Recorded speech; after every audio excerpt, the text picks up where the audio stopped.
আজকাল মানুষের লোন খুব বেড়ে যাচ্ছে। তো এই লোন থেকে মুক্তি পাওয়ার জন্য আপনি একটা উপায় করতে পারেন।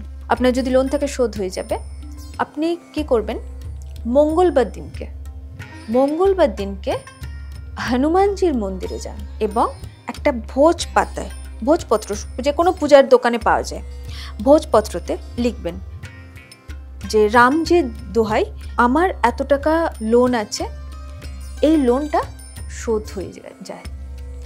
ওটাকে কভার করবেন, ওতে পূজারীর হাতে দেবেন। ডাইরেক্ট আমাদের তো হাত দিতে দেয় না, হনুমানজির হাতে রাখতে হবে, কারণ রামজির নাম লেখা আছে।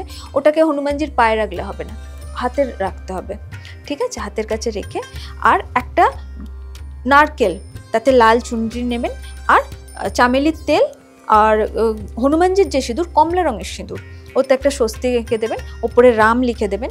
দেওয়ার পর ওই স্বস্তিক আঁকা অবস্থায় ওই লাল চুনরি দিয়ে নারকেলটাকে জড়িয়ে নিয়ে ওটা আপনি পূজারীর হাতে দেবেন, দিয়ে ওটা হনুমানজির কাছে দিয়ে মনে মনে ওখানে বসে বসে প্রার্থনা করবেন।